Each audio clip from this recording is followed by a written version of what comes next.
Hello and welcome friends. Today we have to discuss sustainable business practices, and before that we should understand what sustainable means. What do we mean by sustainable word? Then only we can move forward. That is why I am starting this discussion with a brief introduction on sustainable development. Now I'll give you an example of sustainable. What do we mean by sustainable? Sustainable basically means that whatever you are doing, the dictionary meaning is something that can be carried on for a long period of time. Now this is sustainable, right? For example, if you every single day if you dine out, let's say if your family dines out every single day, they go out for dinner every day, what will happen? Would this be sustainable in the long run? You can go out for dinner one day, 2 days. You can go out for dinner one full week, one full month. But this would certainly not be sustainable because you would probably not have the resources to do this. So this is one practice that cannot be sustainable, right? So this is what is the meaning of sustainable, the dictionary meaning. However, when we talk about sustainable development nowadays or sustainable business practices, what does the word sustainable mean? Sustainable means that, let me take an example again. For example, you know that trees are cut down for various purposes. For example, they are cut down for use as fuel wood. They can be used in chulhas, the traditional chulhas that we have. Then they are cut down to produce pulp and paper also. They are cut down to produce various furniture items also. Now, tell me, if we have a very large forest cover, if you talk about our country or if we talk about the whole globe, there are so many trees. There is such a large area of earth covered by forest, and there are so many trees, millions and millions of trees, right? However, if we only keep cutting down the trees, if we keep felling the trees for all the various purposes that I have quoted just a little while ago, then do you think this is a practice that can be sustained in long period of time, over a long period of time?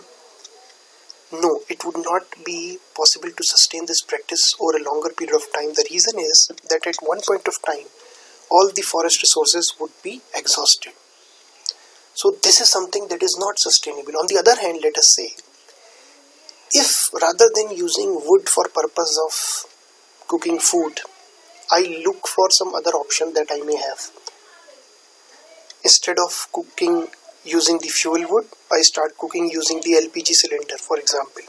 Instead of using wood to produce furniture items, I start using alternate raw material to some other raw material to produce these furniture items. And even then, if I need to cut down trees, I decide that I'll plant more trees than I actually cut down every single day, right? Now this would become sustainable in the long run. Number one, the forest cover would not reduce because you have decided that you would plant more trees than the number of trees that you are cutting down. And secondly, you have also reduced cutting down the trees. You have also, the pace of cutting down the trees has also decreased because now you have started looking for some alternative raw material apart from, instead of using wood for producing furniture, you have started looking for some alternative raw material, and because of which the pace of cutting down the trees has also reduced. On the other hand, you are growing more trees than you are cutting down. Now this is sustainable because this can be continued over a long period of time, right?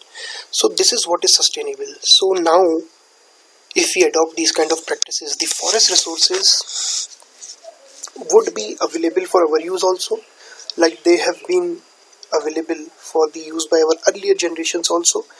In the similar fashion, they would also remain available for use by future generations to come. And by future generation, I don't mean the next generation. I mean all the coming generations. Maybe the generation which would be leading its life on this earth maybe 300 years down the line, right? So this is what we mean by sustainable development and sustainable practices. Meeting the current needs. Now have a look at the definition. without compromising the ability of future generations to meet their own needs.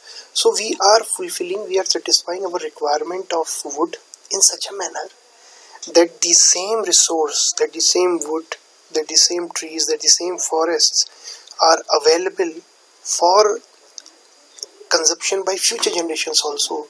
They are available to fulfill the requirements of future generations also. Now this is called sustainable, right? In a way, sustainable also means preserving the stability of natural systems. There are so many natural systems on this earth. We have to preserve their stability. This is fine. For example, if we keep using a lot of water, right, what will happen at some point of time? Let's say we keep using water for various purposes, we waste water also, and this is not the case with our family or our locality or our community, but this is the case across the country and across the globe. All the industries waste water. They keep on extracting as much water as they want and they start wasting water. All the farmers, they start wasting water while trying to irrigate their fields. What will happen? At some point of time, we would simply run out of water. There would be no water left for our consumption, for our use. And thus, the stability of the hydrological cycle, of the water cycle of the nature would be severely compromised. On the other hand, if we start reducing our water use, if we start making more efficient use of our water, for example, the water used for various household purposes is then diverted to the kitchen garden so that the kitchen garden, the various plants could also be irrigated. So this is more efficient use of water resources. If we start rainwater harvesting, collecting the rainwater so that it could recharge the underground water table. If we get into these kind of practices, if we start implementing these kind of practices, then we would not run out of water. Water would be available for our use also, and it would be available for the use by our coming future generations as well. Right? So this is what we mean by preserving the stability of natural systems, so that the future generations, they are also able to enjoy the fruits of the natural systems, enjoy the benefits of the natural systems, just like we have been doing and just like our earlier generations were able to do. So this is what we mean by sustainable development. Actually, sustainable development came into prominence for the first time when this particular commission, World Commission on Environment and Development, actually published its report. Now this particular commission was set up by the UN General Assembly. I hope you know United Nations General Assembly, wherein all the member nations sit together and they take various decisions. So the UN General Assembly came up with a resolution around 1980s, 82, 83, and then they set up a committee known as the World Commission on Environment and Development. And as you can understand, the task was to find out how we can balance both environment preservation, preserving the environment, as well as satisfying our developmental needs. So that was the whole objective of this particular commission. They were asked to prepare a report with this particular objective. And this particular report was named as Our Common Future. Since the commission was headed by Brundtland, so there was a European diplomat. So he was the one who chaired the commission. And that is why this report is also known as the Brundtland report. Otherwise it is known as the Our Common Future. This is the title of the report, right? And this report was a hard work of 3-4 years. And in 1987, for the first time in this report, this word sustainable was mentioned for the first time. And from that period, from that particular stage, the United Nations and the various countries in the globe, they started talking about sustainable development. So development was relegated to an inferior position and it was taken over by sustainable development. So we were now no more concerned with just developing, because because if I want to develop, I can cut down the trees, I can use up all the oil, crude oil that I have, I can use up all the water that I have, I can use all of the energy resources that I have, be it coal, be it crude oil, be it the gases, natural gases that we have. I can use up all the trees, I can use up all the species. I might be able to develop, but would this development be sustainable? Can I ensure that this consumption of resources by me and my generation would also be able to satisfy the requirements of future generations? The future generations would simply not have anything to satisfy their requirements. So this development, this mindless development, is of no use. We should look for sustainable development. We should develop in such a manner that the future generations are also able to develop. They also are able to access the resources which they need for development, right? And that they don't have to suffer because of our excesses, right? So this was the whole idea behind this particular concept of sustainable development. Just to give you a brief idea, around 2015, what happened? All the countries in the world, they agreed on the Agenda 30. Now Agenda 30, because this was the goal set for the mankind for the year 2030. It was expected that by 2030, this particular goal would be achieved by the mankind, which means not only one particular country or a particular community, but the whole of the mankind, all the countries, they will try to meet the objectives mentioned in Agenda 30 by 2030. That is in another 10-12 years, right? So 17 sustainable development goals were at that point of time adopted. 17 sustainable development goals, and I'll give you a correct figure. I think that this figure is wrong, and there are probably 39 targets. I'll have to have a look at it. So basically 17 sustainable development goals were earmarked in this agenda. They were mentioned in this agenda, and these sustainable development goals were then further broken down into some targets. So right now, just don't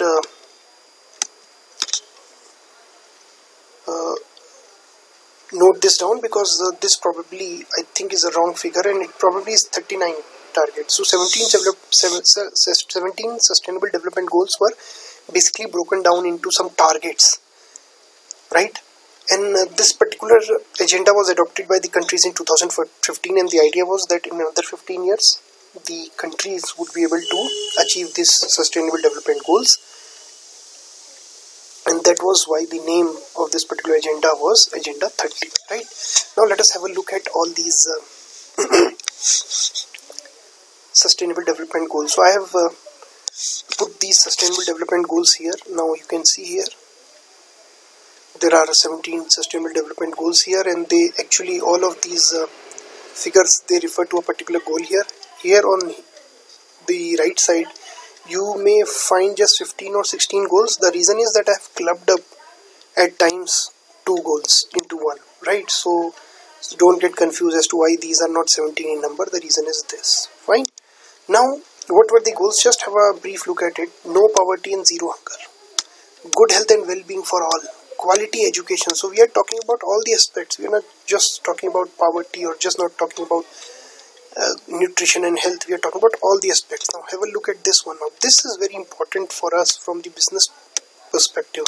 Decent work and economic growth. Now this is very, very important for us from the perspective of the business world, or from the perspective of the course that we are pursuing, the BBA. Then water and sanitation and clean energy. Now this is where I have actually clubbed up 2 goals. So basically there are 2 goals essentially. One is about water and sanitation, the other one is about clean energy.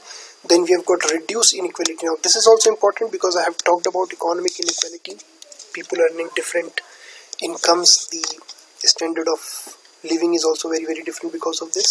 Then another goal is industry, innovation, infrastructure. Now this again is important from our perspective. Industry, innovation and infrastructure. The industries have to innovate on a regular basis so that we can keep coming up with better products which are more suited to the customer requirements, and products which do not harm the environment. Again, sustainable cities and communities. Responsible consumption and production. What do we mean by responsible consumption? You are consuming in a fashion that is not compromising the well-being of the future generation. Now, this is responsible consumption. Let us say we have limited resources of some mineral. If our generation starts using up all the limited resources of that particular mineral, would there be anything left for the future generation? Nothing would be left. Now, this is not responsible consumption. So you are consuming in a manner that does not harm the environment and that also preserves the resources for the use by future generations. For example, if we start using too much of plastic and then we start disposing it off just like that, right? So we start using too much of plastic. Don't you think it would be irresponsible consumption, because you know that the plastic takes a lot of time to get biodegraded and it impacts the environment, it pollutes the environment. Not only the air pollution is caused, but also soil pollution, but also water pollution. So this is not going to be responsible consumption. I'll give you a small example. What do you do when you have to write down your notes? What do? You use these ballpoint pens which are use and throw. So what you basically do is you essentially purchase it. Maybe they are available at ₹2 or ₹5 or ₹3, and then you use it once and then you throw it away. Now this is irresponsible consumption because you are throwing away plastic, right? You're not only throwing away the refill which is inside, but you are also throwing away the cover. But the product has been designed in such a manner that people tend to like this product because they simply don't have to worry about purchasing refill every time, and most importantly the product is cheaper also. So what they do, they keep using these kind of use and throw kind of products, single use products, right? And there are so many examples of such single use products, some single use plastics. For example, the straw that you use to sip the cold drink, the plate that you use to serve food in parties, the plastic plate that you use, the one which you call the disposable plate, or the disposable glasses being used by you. So they are all single-use plastics and examples of irresponsible consumption, because ultimately they are only going to pollute the environment. Is this fine? On the other hand, if I'll have to use a pen. I'm coming back to our example. So we are using a pen, but the pen that I'm using is a pen with a refill. So I don't throw away the whole pen, I only throw away the refill. At least the level of pollution caused by my use of pens would be little less than in the earlier case when I was using use and throw kind of refills. Now, this is what I mean by responsible consumption. You consume in a manner that does not harm the environment, right? So instead of using polythenes, what should we be using? We should be using biodegradable material, maybe paper bags, or maybe made up of jute, those bags which are made up of jute. So this is what responsible consumption is. Then let us talk about gender equality. Gender equality, I hope you understand, equality between the two genders, the boys and the girls, the male and the female. Not only in normal life, but since we are talking about the business world, but also in the business organizations, but also in terms of the salary that are being paid to them for similar kind of work. So if there are two people, one belonging to the female gender, the other one from the male gender, they are doing the same kind of work which requires the same kind of skills, naturally they should be paid equally. Now this is what gender equality is. Again, climate action, doing things which can preserve the climate. You know that the greenhouse gases are increasing, the concentration of greenhouse gases, specifically carbon dioxide, increasing day by day. So this one is related to that particular aspect. Then life on land and life below water, peace and justice, and partnership to achieve goals. So here we are talking about partnership between countries and different communities and people and the governments to achieve these goals. So these are basically the 17 sustainable development goals. But now please understand, this is not our main topic. We are not here to discuss sustainable development. That is something probably we'll be discussing in environmental science, right? Our topic here is to understand how can businesses have this kind of approach? How can they have sustainable development philosophy? How can businesses conduct themselves in a manner that they achieve this goal of sustainable development, This is going to be our task for the day, right? I've told you, as far as the business world is concerned, they have a role to play here, a direct role to play here. They can have so many roles to play here also. For example, here also climate action, they can have roles to play.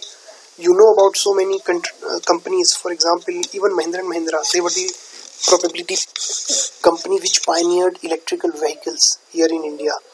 They probably acquired a company called Reva and started producing and selling electric vehicles, right? So in that sense, this particular company is helping us achieve sustainable development goal. It is helping us achieve the target of developing in a sustainable manner because they are producing those kind of automobiles which do not harm the environment, right?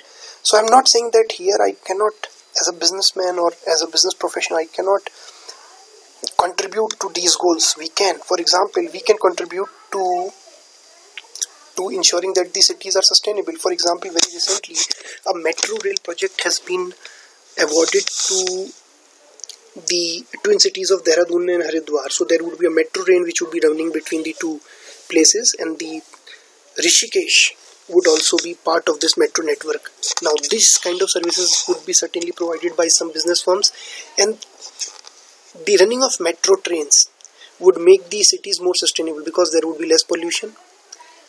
People would be able to move faster, there would be less pollution, there would be less buses on the road, less private vehicles on the road, and less pollution. So this in a way is moving towards the goal of sustainable cities, and there would be business firms which would be providing products to enable these kind of projects to fructify. For example, there would be companies like Bombardier who will produce the wagon, the metro rail wagon. There would be companies which would be involved in planning the operations. There would be companies which would be involving in creating the infrastructure, creating the bridges or creating the railway tracks and all that.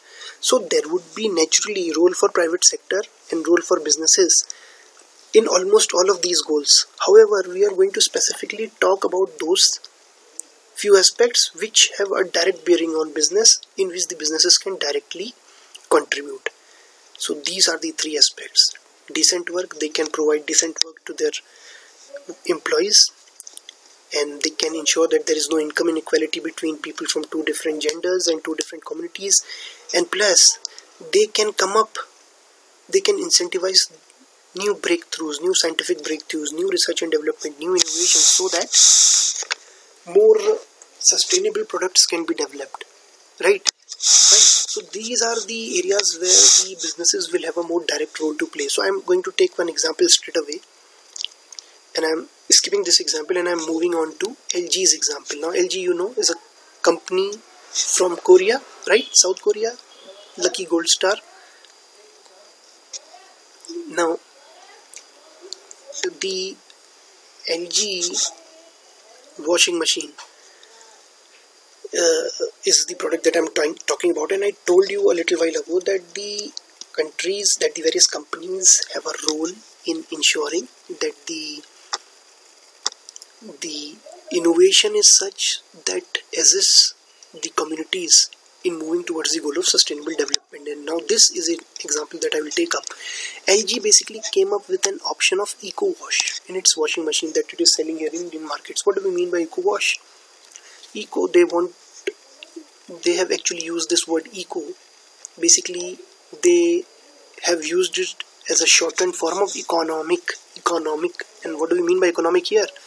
Not arthik. We are meaning by economy, we are meaning economy, sasta, kifayati basically is the meaning. An eco wash option is an option which gives the customers the option to use less water and less electricity to do the same amount of work.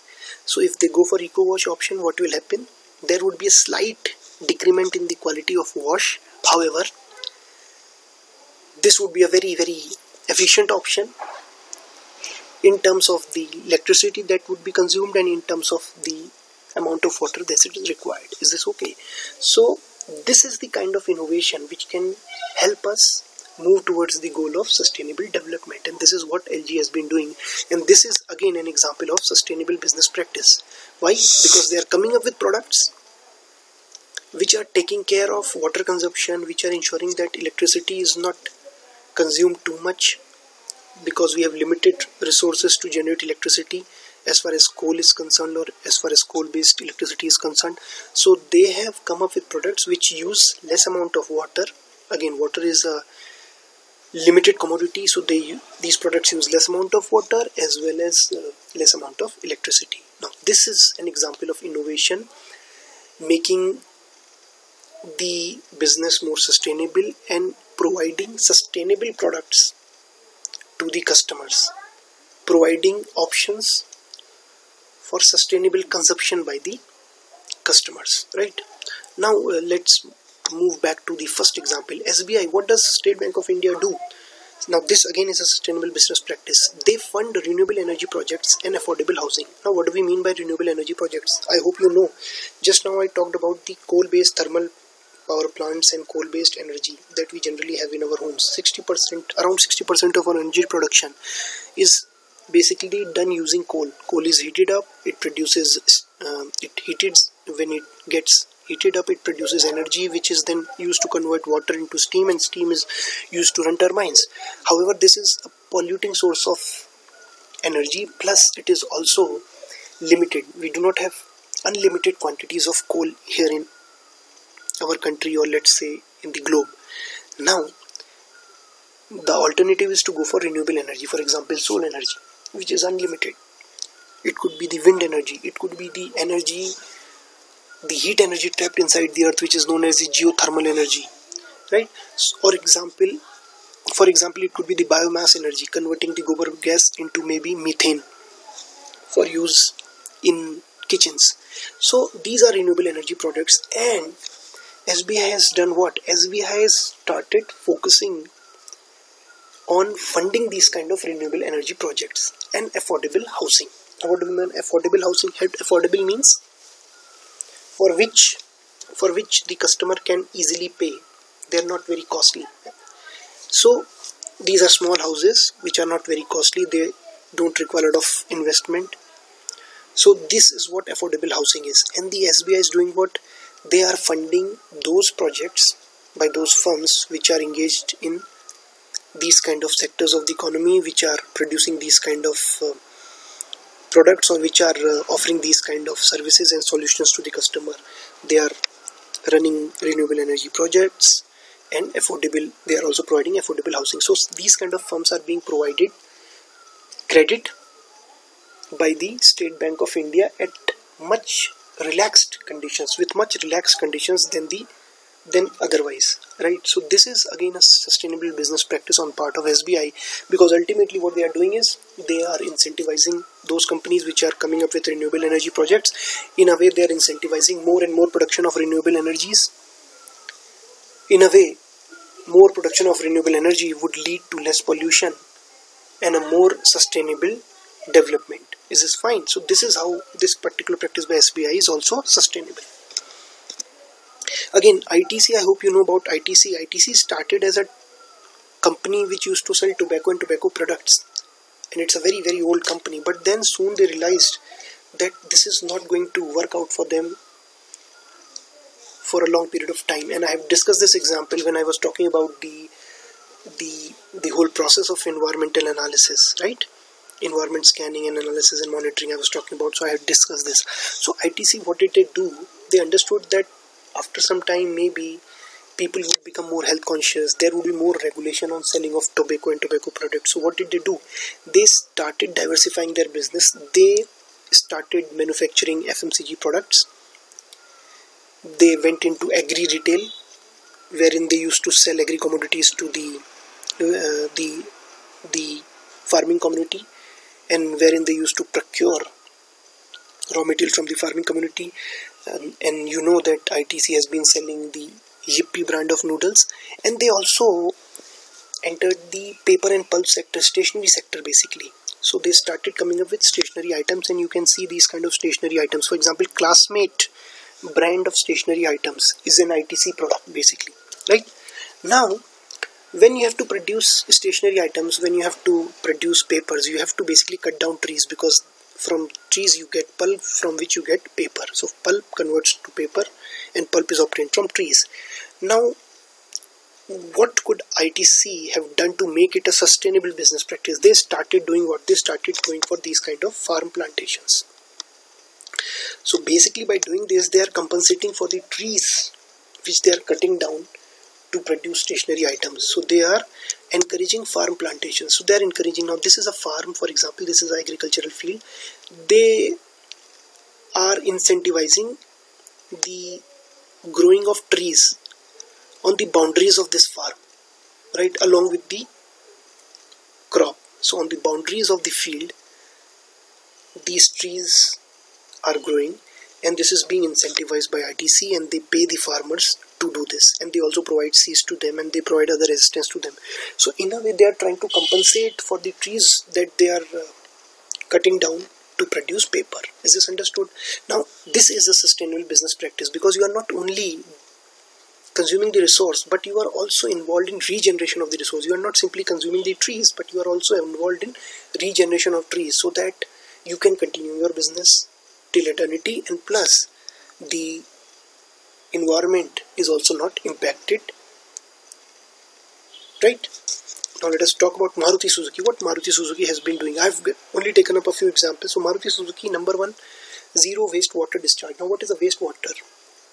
See, basically, I hope you remember what you saw in the last visit that you had to the firm in Kashipur. So there we understood that naturally some wastewater would be produced that would have chemicals mixed, various solvents mixed with it, and that might damage the environment also. That is also not fit for consumption. So that kind of wastewater is produced whenever a production process is run, right? And the same is the case with Maruti Suzuki also. There's a lot of wastewater that gets produced. However, they ensure that they do not discharge the wastewater. They simply don't discharge they simply don't leave that wastewater to leave their premises and pollute the environment, or pollute the soil, or pollute the underground water. What do they do then? They actually treat this water and discharge only when the water has been treated, so that it does not impact the environment negatively, right? So they have got effluent and sewage treatment. Sewage is the solid waste that gets generated, and effluent is the liquid waste. Now they have a treatment plant. They've got treatment plants so that the effluent could be treated, the sewage could be treated, and the water that is obtained from this kind of a treatment is used again by the company. So the water that is obtained is recycled and reused. On the other hand, the other advantage is that you don't have to discharge your effluents and sewages straight into the environment, and this way you are ensuring that there is no harm caused by you to the environment. Right, now this is again a sustainable business practice. For example, recycling of solid scrap waste. Now what do they do with solid scrap? Solid scrap is, let's say for example, they have to produce an automobile. So they must be using a sheet of iron, for example, to produce the roof of that particular car. So whatever scrap is left when they have cut the roof from a sheet of iron, right, they would be left with some scrap. They do not throw away that scrap. They in fact get it recycled.